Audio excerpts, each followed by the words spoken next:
بسم اللہ الرحمن الرحیم۔ السلام علیکم، چینل خوفناک رات میں خوش آمدید۔ بڑھتے ہیں آج کے واقعات کی طرف۔ پہلا واقعہ ہمارے ساتھ شیئر کیا ہے ہمایوں نے۔ ہمایوں کہتے ہیں کہ یہ تب کی بات ہے جب میں 7ویں 8ویں کلاس کا طالب علم ہوا کرتا تھا، اور ہمارے محلے میں ہم لوگ دوست جو تھے اکٹھے ہو کر کرکٹ کھیلا کرتے تھے۔ ایک مکان ایسا تھا ہماری گلی کے بالکل کونے پہ، ایک مکان واقع تھا جہاں پر کہ کوئی بھی نہیں رہتا تھا۔ کافی عرصے سے وہ مکان خالی پڑا ہوا تھا، جبکہ ہم نے اپنی ہوش میں کسی کو بھی اس میں داخل ہوتے نہیں دیکھا، نہ ہی ہمیں اس کے کسی مالک کا معلوم تھا۔ البتہ ہمارے والدین بتایا کرتے تھے کہ کسی دور میں وہاں پر کوئی ضعیف جوڑا رہا کرتا تھا، ان کی انتقال کے بعد یہ مکان یوں ہی پڑا ہوا تھا، نہ یہاں پر کوئی آتا تھا اور نہ ہی کسی نے آ کر اس کا کوئی کلیم کیا کہ اس کو اپنا مکان بتایا یا۔ بہرحال وہ مکان بالکل خالی تھا۔ اکثر اوقات وہاں سے بچوں کے کھیلنے کی اور مختلف خواتین کے اور حضرات کے باتیں کرنے کی آوازیں آتی تھیں۔ ہم لوگوں کو سختی سے بڑے منع کرتے تھے کہ آپ لوگوں نے اس مکان کے اندر داخل نہیں ہونا، کیونکہ وہاں پر کچھ غیر مرئی مخلوقات نے اپنا ڈیرا جما رکھا تھا۔ بہرحال ہم بچے تھے اور ان باتوں کو ہم بالکل اگنور کر دیا کرتے تھے۔ ایک بار ایسا ہی ہوا کہ ہم لوگ گلی کے کونے پہ کرکٹ کھیل رہے تھے، ہماری بال اچھل کر اس مکان کے اندر جا گری۔ ہم نے ایسا کیا کہ اپنے ایک دوست کو دیوار پہ چڑھایا، کیونکہ اس کا جو دروازہ تھا کافی زنگ آلود تھا، مگر اس پہ ایک بڑا سا تالا لگا ہوا تھا۔ ہم نے اپنے ایک دوست کو دیوار پہ چڑھایا کہ تم اندر جاؤ اور جا کے وہ بال لے آؤ۔ جب وہ دوست دیوار کے اوپر چڑھا تو اس نے اندر کا نظارہ دیکھ کر چیخیں مارنا شروع کر دی۔ ہم لوگ بہت حیران ہوئے کہ یہ کیوں چیخ رہا ہے۔ ہم اسے پوچھ رہے تھے نیچے کھڑے ہوئے کہ کیا ہے، کیوں چیخیں مارے، مگر وہ ہماری بات نہیں سن رہا تھا۔ وہ بالکل بھی ہماری طرف دھیان نہیں دے رہا تھا، متوجہ نہیں تھا ہماری جانب کہ ہم کیا کہہ رہے ہیں، اور بس چیخی جا رہا تھا، چیختا جا رہا تھا۔ اس کی ایسی حالت کو دیکھ کر ہم نے ایک اور دوست کو چھت چڑھایا کہ آپ بھی جاؤ اور دیوار پہ جا کے دیکھو کہ یہ کیوں چیخ رہا ہے۔ جب وہ دوست چڑھا اوپر کی طرف اور دیوار پہ چڑھا تو اس نے جب اندر کا نظارہ دیکھا وہ بھی چیخیں مارنے لگا۔ اب ایسا ہوا کہ یوں محسوس ہو رہا تھا کہ بہت سے لوگ جمع ہو کر چیخ رہے ہیں۔ ہم لوگ اس چیز سے کافی پریشان تھے کہ ہمارے سامنے تو وہ دو ہی چیخ رہے تھے، مگر محسوس یوں ہو رہا تھا کہ جیسے کافی لوگ جمع ہو کر چیخ رہے ہیں۔ اتنے میں ایک معمر بزرگ وہاں سے گزرے۔ انہوں نے ہماری حالت دیکھی تو وہ کہنے لگے، ہم نے ان سے کہا کہ پتہ نہیں اندر یہ کیا دیکھ رہے ہیں جس کی وجہ سے یہ لوگ اتنا چیخ رہے ہیں، چلا رہے ہیں۔ تو وہ بزرگ کہنے لگے کہ ایسا کرو کہ جلدی سے اس گھر کا جو تالا ہے یہ توڑ کے دروازے کو توڑ دو۔ ہم نے ان سے کہا کہ نہ جانے کس کا گھر ہے، اور وہ کہنے لگے کہ اس وقت تمہیں کچھ بھی نہ دیکھو، تم جلدی سے یہ دروازہ توڑ دو اور پھر یہ جو بچے ہیں یہ خود بخود خاموش ہو جائیں گے۔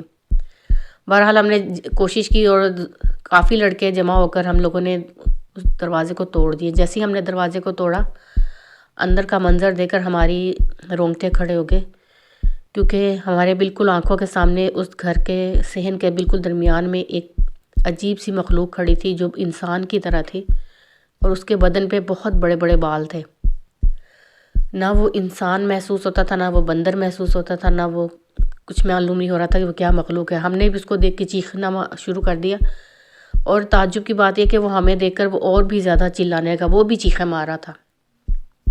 اس کے بعد وہ دوڑتا ہوا تیزی سے دروازے کی طرف آیا اور بالکل دروازے میں آ کے وہ غائب ہو گیا۔ نہ وہ باہر آیا دروازے سے کہ ہم اس کو گلی میں بھاگتا ہوا دیکھتے کہ وہ کس طرف گیا، وہ باہر آنے سے پہلے ہی غائب ہو چکا تھا۔ اس کے بعد وہ بزرگ ہمیں کہنے لگے کہ آپ لوگ اپنے بول لو اور دوبارہ کبھی اس طرف آنے کی جرات نہ کرنا، کیونکہ آج تو میں نے یہاں سے گزر گیا رہا تھا، تمہیں بچا لیا ہے، مگر ہو سکتا ہے کہ وہ تمہیں نقصان پہنچاتا، کوئی جانی نقصان بھی آپ کو پہنچا سکتا تھا۔ اس دن کے بعد ہمارے بڑوں نے ہمیں سختی سے منع کر دیا کہ آپ لوگوں نے محلے میں کرکٹ نہیں کھیلنی، اگر کھیلنی ہے تو گراؤنڈ میں جاؤ، ورنہ محلے میں کرکٹ نہیں کھیلو گے۔ یہ میرا واقعہ تھا۔ بہت شکریہ، آپ نے اپنا واقعہ ہمارے ساتھ شیئر کیا ہے، اور بہت ہی مزہ آیا ہے، آپ کا خوفناک واقعہ تھا کافی، اور شکریہ آپ نے ہمارے چینل کو اس قابل سمجھا۔ بہت شکریہ۔ بڑھتے ہیں اپنے اگلے واقعے کی طرف۔ یہ واقعہ ہمارے ساتھ شیئر کر رہے ہیں احد، سعودی عرب سے۔ احد کہتے ہیں میں سیکنڈ ایئر میں پڑھ رہا تھا اور میں ہم لوگوں کے فائنل پیپرز قریب تھے. ہم دوست تقریباً 7-8 لڑکے تھے جو ایک جگہ کمبائن اسٹڈی کرتے تھے. اس کے بعد ہم لوگ کافی رات کے پڑھنے کے بعد اپنے اپنے گھروں کی طرف لوٹ جایا کرتے تھے. ایک بار ایسا ہوا کہ موسم کافی خراب تھا اور جہاں پر ہم لوگ جس دوست کے گھر پر ہمارا ارادہ تھا پڑھنے کا وہ کافی تھوڑا آبادی سے ہٹ کر رہا کرتا تھا. درمیان میں ایک بڑا سا گراؤنڈ تھا. اس کے بعد میں اس دوست کا کالونی آتی تھی جہاں پر وہ رہا کرتا تھا. آ چکے بارش تھی تو ہم 4 لڑکے تھے جنہوں نے پروگرام بنایا کہ ہم تو ضرور جائیں گے اور پڑھیں گے. باقی سب بارش کے بہانے سے یا معذرت کر کے وہ لوگ اپنے اپنے گھروں میں رک گئے اور ہم لوگ اپنے دوست کی طرف گھر کی طرف چل دیے. ہم لوگ 2 لوگ سائیکلوں پر تھے اور ایک دوست ہمارا جو تھا وہ بائک کے اوپر بیٹھا ہوا تھا اور تیسرا ہمارا دوست تھا وہ بھی اپنی سائیکل پہ تھا. 2 لڑکے ایک سائیکل پہ بیٹھے تھے, ایک بائک پہ ایک دوست تھا اور دوسرا اپنی سائیکل کے اوپر تھا.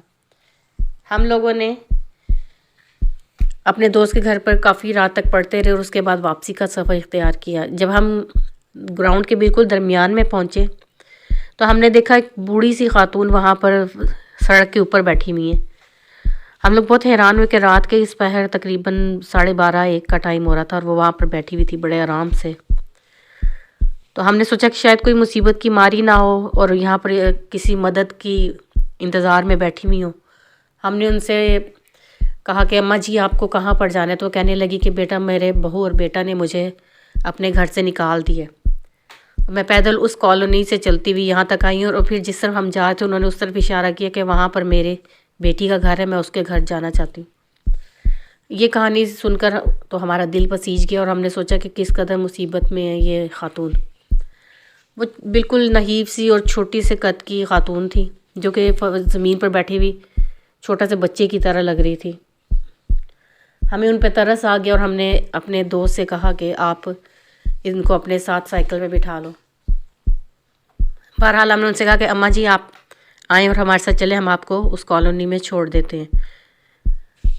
یہ کہہ کر تو اماں جی جیسے ہی کھڑی ہوئی ہیں تو ہم لوگوں کی ہوش جو تھے وہیں پر اوسان ہمارے خطا ہو گئے, کیونکہ وہ جب کھڑی ہوئی ہیں تو وہ کھڑی ہوتی چلی گئی اور ان کا قد اس قدر دراز ہو گیا, صرف ان کے زمین سے اٹھ کر کھڑے ہونے کے دوران ہی ان کا قد اس قدر دراز ہو گیا تو کہ ہمیں ان کا سر نظر نہیں آ رہا تھا کہ کہاں تک پہنچ گئے.